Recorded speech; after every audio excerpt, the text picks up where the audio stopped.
Welcome, everyone, to Midday Magazine for this September 27th, 2023. I have your host, James J. Maloff here. At 3:30, we're going to welcome in Callie Johnson and Odessa from the ODC. Looking forward to talking with them. Plenty going on over at our ODC. Right now, in studio, we have our good friend Lance Pliml, Wood County Board Chairman. We do send a shout-out to our friends at Wisconsin Rapids Community Media. Unable to be with us today video-wise, but you can catch the audio at their webpage. Go into YouTube, type into your search bar, Wisconsin Rapids Community Media. Like the page, subscribe to it, keep up to date with all the great work they are doing over there. Lance, how you been? I'm good. Hey, that would have been a great heads up because then I could have worn my jeans in. I know. And the other stuff man. I had on. I tried to look good today. We had our hair and makeup people here. I was kind of doing the same thing. I skipped the makeup, but I was thinking, I could at least look the part when I walked in the door. Lance, we always appreciate the time and the candidness. You and I get together and we just kind of talk. We just have a good conversation.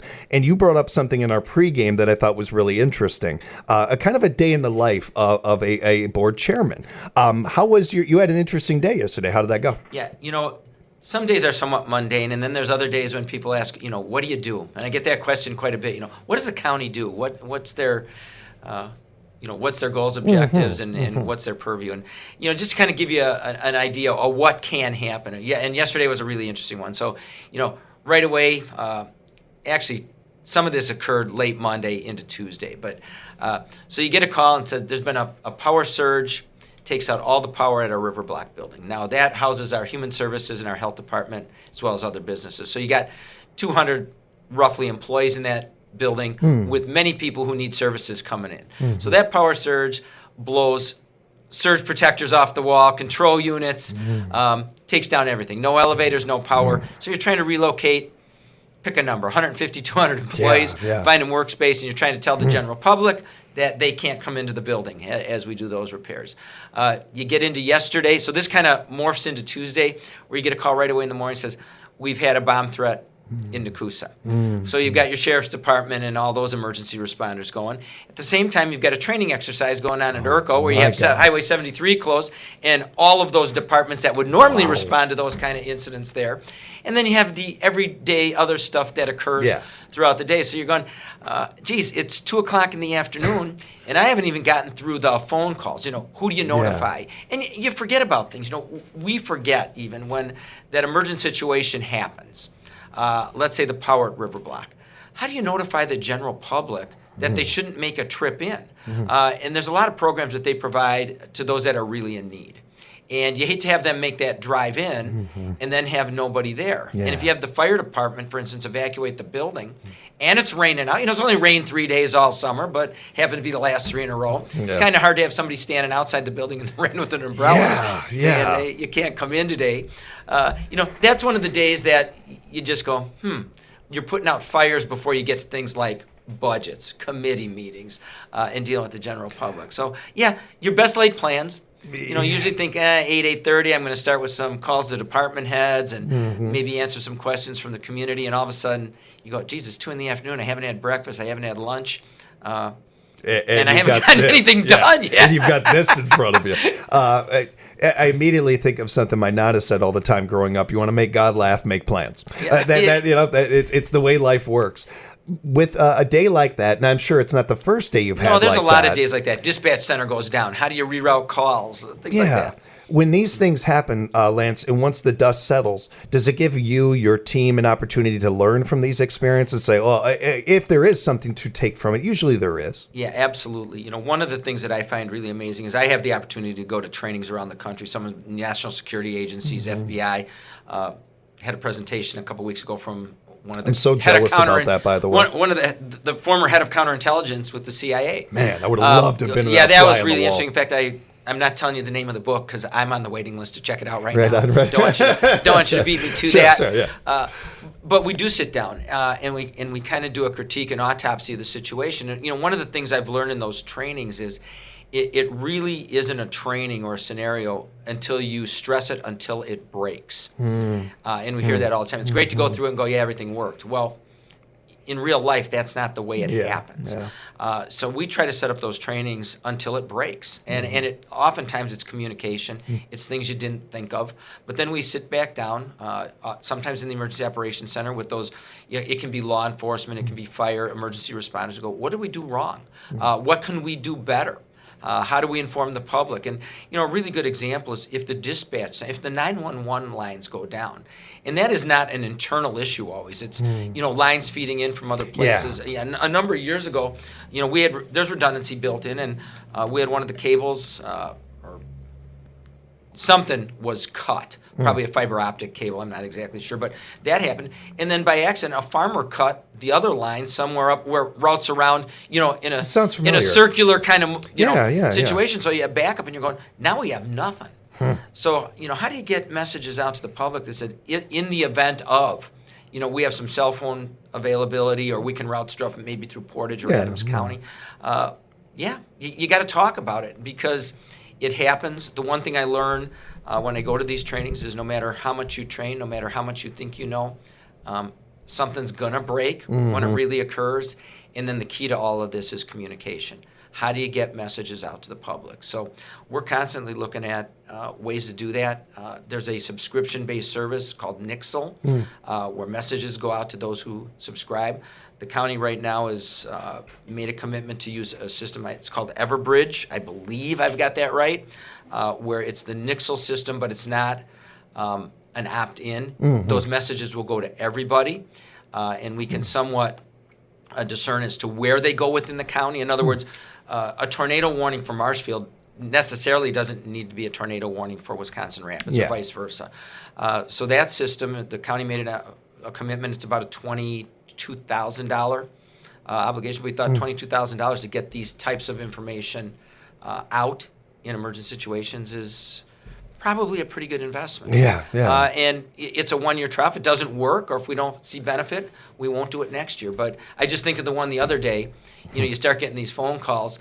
Why is Highway 73 closed by Urkel? Man. Why is every emergency vehicle in the county with flashing lights on over there? Why is everybody at Humke Elementary School? Or why are there 200 employees standing outside the River Black building with the fire department? Some of that's nice to get out. When it came to the topics you just brought up, all of them resolved well, and it sounds like, and from what I know, they were. But just from your perspective, it is, and you try to fill everybody in, especially those county board supervisors that might have direct oversight of a department or a committee. But even I forget to do that. Dispatch calls me, and then I'm on the phone with HR or the director of the Human Services Department. And then I'm thinking, geez, did I call the vice chair of the board? And the answer is, in this case, no, I forgot. I did call the chair of the Human Services Committee, let him know, and we had some conversations. But, you just forget how many people really need to be in the know. And that's where some of these ways to communicate in mass really helps. So that's kind of that was a fun day. Yeah, it's a crazy day. There's other days like that where something happens. And you need to know what's going on. I appreciate the kind of not only, as always, the transparency with you, Lance, but most so the being a kind of the empathy that can create, and hopefully encourage more people to be board members, to be on these, whether it is your city board or a local nonprofit or something like that. We need more board members in this industry, in this world, and hopefully it encourages people to do that. Yeah, James, I just want to add, I'm fully aware we don't always get it right. And I think the one thing that we do really well within our communities here is we realize we don't always get it right, and we're willing to pivot. And that's sometimes the difference between local politics and state or national politics, where you kind of stick your head in the sand and you have to toe a party line. County government is obviously it's political, but it's nonpartisan. And you might know where somebody generally stands, but the decisions we make are based on tend to be, what further betters county government service to the people. And we realize that when we make a mistake, let's change it. Get after it. I think that more, the older I get, the more I look at politics as negotiating. And a lot of negotiations are if as most people would tell you, a good negotiation, both parties leave and neither is happy and neither is unhappy. That's unfortunately, we're dealing with a world where you and your neighbor may not see eye to eye. And how do you take care of both those residents? They both live in the same zip code. So you're going to have negotiations not always go perfect for either side. Sometimes both parties are happy or not happy. And that's kind of the world we live in. Yeah, if I had to break it down to the kind of lowest common denominator, it's all about relationships. I tell people, when I walk into an office at the state capitol, it really helps if I know the person on a personal level. I might know their wife's name, their kids' names, what they do in their off time on weekends. They have to know that there's a real interest in them, as well as I'm coming to you for funding for an issue. So you develop those relationships. And I had the opportunity, we had the Wisconsin Counties Association annual conference occurred last week. And I addressed that body a couple of times. And one of the things I talked about was building those relationships. And I had I'm not going to call the person out. This is not a negative. I just don't want to. I have other people ask the same question. I said to somebody one day, you're younger, you're smarter, you're better educated, you're more tech savvy. And their comment to me was, yeah, but you know who to call. And I said, you're right. I've built a lot of long-term relationships over years where the other side trusts you. They know if you tell them something, you're going to follow through. Yeah. The interesting part of that I told them, I said, next year, you're still going to be younger, and you're still going to be smarter, and you're still going to be better educated, and you're still going to be way more tech savvy. And you know what? You're going to know all the phone numbers, too. So that's my point to everybody in the community is, take the opportunity to mentor other people. Yeah. I look at my job right, now. I know what I'm doing as the county board chairman. I've done it for a lot of years, and I've served as the president of the county association. I deal with other counties. I understand the issues. And I look back and I realize those people that gave me that leg up, that opportunity, who educated me, and I don't mean they lectured me, but they educated me. And I've taken the time in the last couple of years to really get on the phone with some of those people who are long out of county government and just said, thanks.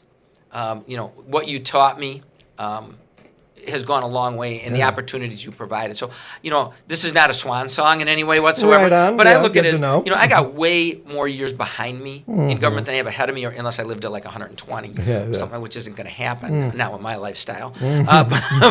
But anyway, take those opportunities to mentor those people. And that goes exactly back to what you just said. Why don't people get involved? Nobody asked them. Nobody mentored them. Nobody told them what they're getting into. So I always tell my peers, that ought to be their goal. Yeah. There always has been, there always will be a next generation. Yeah. Well said. I'm speaking with Lance Pliml, Wood County Board Chairman right now. And Lance, let's get into the budget talk a little bit. Like we usually like to get to this topic at some point. How is that looking right now? Let's dive into that. I thought you were going to talk about some fun stuff. I know. We'll wrap up with some fun stuff. No, but the budget process, you take a deep breath typically end of November and you go, oh, good, the budget's done. But realistically, it starts again, early January. And it's not something you look at just once a year. Yeah. I mean, a budget is a fluid, dynamic document. It changes throughout the years as emergent situations occur and as things change. But as we put together a budget for the year, we've been pretty lucky in Wood County. We've been pretty financially conservative. We obviously had a really big obligation as we decided to put together or put up a new jail. Yeah. And that wasn't because we wanted a jail, it's because we needed a jail. Right. We looked at the long-term cost, which was about a $20 to $30 million savings when we started this process over maintaining the old jail and continuing to fix that. Those numbers have come much closer together as we've seen supply chain issues and inflation. But nonetheless, that's a big obligation. Yeah. But that's separate than operational budgets. And so, we give parameters to our different department heads. We ask them to come in at a certain number. We don't count pens, pencils, and paper clips like we used to. If you had a budget that was $10, sometimes we ask you to come in next year at $10.30. Jeez. And if you meet that number, obviously there's a lot of, there's a decimal there and a lot of zeros after that. But if you come in at that number, my goal is not to micromanage you, nor the goal of the rest of our county board supervisors. So our department heads worked extremely hard, came in with some really good numbers this year. I can tell you in Wood County, we're in pretty good shape. You're going to see some numbers as tax bills roll out, and I want you to keep in mind, too, there's the county portion. It says Wood County tax bill on it, but there's also the municipality, the tech schools, the school districts, and the other things that add in to that total bill. But in Wood County, we're in pretty good shape. We always look at efficiencies. Do we need to fill a slot? Don't we need to fill a slot? Can we share positions? But at the end of the day, there's no service that we've cut. There might be some efficiencies we found within departments, but as a citizen, you're going to see the same level or higher level of service than you saw last year at relatively the same cost. So that's been beneficial. The other part of that is we don't use ARPA money, which everybody talks about as, that pot of gold at the end of the rainbow that was there for operational expense. We want something that's going to have a legacy for years gone by. So when they look at something, they go, oh, so that's what they did with the money. We're not burning it up, doing stuff. One of the opportunities there might be there's some federal health care facilities that we might be able to leverage, many, many million. If we can spend a dime and get $1, we're going to do that every time. So there's some of those opportunities when they exist that we try to leverage. So all in all, if you're a citizen out there, I think you're going to see about what you saw last year. You're going to see no reduction in services, and you're going to see it done in a financially responsible way. Lance, we can go from talking budget to the job itself, but how has this grown or changed since you first started to now, as far as budget talk? And do we have more flexibility with our budget today than when you first started? Not talking dollars and cents. That, of course, is going to grow and change and everything. But as far as like our use of it, our strategy with it going forward, and how we use our budget, has that gotten better? Has that gotten more precise? Yeah, some of this is just mindset, and some of it's evolution. So when I go back, when I started this process a quarter of a century ago, we used to have budget meetings that lasted an entire week. They lasted most of the day for the better part of those weeks, and the board really micromanaged a lot of this. And I wasn't solely responsible for it. There were other people along at the same time, but back when I became the board chair, I said, we're not going to do that anymore. We've got highly qualified department heads who know what they need, they know what programs they run, and they know how to do it. So let's look at the numbers. Let's give them a number, and when they come in at that number, I don't want to sound like I don't care, but if they're running the programs within the budgets, and we are an administrative arm of state government, and we're providing those programs in a fiscally responsible way, we don't need to micromanage that. Now, things change over time. Just inflation. I mean, I remember back when, you could buy a highway patrol truck.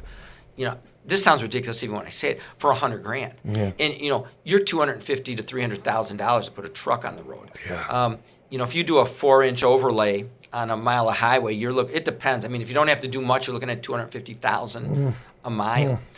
If you're looking at doing some more of the substrate work, some of the base to that, I mean, you could be looking at $500,000 a mile. So I mean, you burn up money, pretty quick. Yeah. So inflationary pressures change. I was kidding somebody the other day. They made a comment. They'd been around a long time like I had, and I said, yeah, well, I know we don't have the horse and buggies anymore. We don't have to buy the oats and feed them. Right. But things change, and the process has changed. And my philosophy, and I think probably transcends a little bit the philosophy of the entire board, is we hire great people. And I'm going to miss somebody, so I'm going to have somebody call me after this who works for us and complain. But, if you look at Wood County, we're a little bigger than medium-sized county in the middle of the state. Our county clerk is the president of the County Clerks Association. Our Register of Deeds is the president of the Register of Deeds Association. Our facilities manager was the president of his association. Our highway commissioner was president of the Wisconsin County Highways Association. I mean, I could go on and on and on. And that's due to the respect that we have garnered in Wood County for the way we run programs, the way we're fiscally responsible, and the fact that we're willing to sit down and listen. And to your point, you don't always get your way, but what's the fallback position, and what's the both intended and unintended consequence of the decision? Yeah. And so the point is, we've hired the best department heads. And I had somebody one time say, will you pick a friend or an acquaintance? They didn't know what I was doing, but they generally, generally it becomes nepotism to some extent without the, maybe familiar relationship. But it isn't. When you sit in the chair that we sit in as supervisors, we hire the best people that we can find for the job, because if it doesn't work out, they're on the committee. If it gets past the committee, they're chopping my head off. And frankly, I don't like that. We hire the most qualified people to do the best job we can. And if we find there's a problem, we come up with a performance improvement plan. But otherwise, the best tactic is usually hire the best people and get out of the way. Don't be Jerry Jones. Just don't be Jerry Jones. That's all you got to do. I'll remember that, because that's a lot shorter than the rant I just went on. No, I thought I loved every second of that. That was awesome. But it is a little synopsis, if you needed there's a Cliff Notes version. Lance, with our last 5 minutes, I wanted to talk a little bit about Powers Bluff and the exciting stuff going on over there. Yeah, that's been a great project. And that's one of those legacy-type projects that we look at with some of the rescue plan money, some of the, I'll call it the windfall that came to local units of government around the country. One of the commitments we made up there years ago, there was a master plan that came out on that back, it was probably 15, 20 years ago, and what we should do. And some of that's starting to come to fruition a little bit as funding's become available. One of the big projects up there is the bike trails. And, we have the packed gravel type trails. And then there's mountain bike trails, and then there's a couple of just downhill runs. And they're not the tubing runs, but they're downhill. And so we have 3 miles of that trail, the compacted trail, is done right now. There's some landscaping that has to be done around it and some seating and stuff like that, but it's usable, it's available out there. Got about another 1.5 miles of some of the mountain bike trails that are done or very close. When I say that, I mean they might be moving a little bit of stuff around, but is usable. There's parking out there. It's not, I don't believe we have that paved yet this week, but it is compacted gravel. There's signage.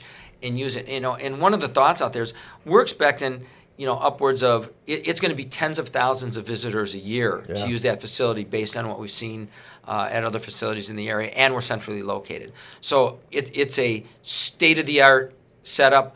We brought in some of the best people from around the country to set those up, and I'm going to tell people, take advantage of it. One of the things I love about the parks, James, is there's only a couple of things within the county programs that everybody can use regardless of, financial status or need or whatever. And, every single resident of the county or outside the county can use our park system.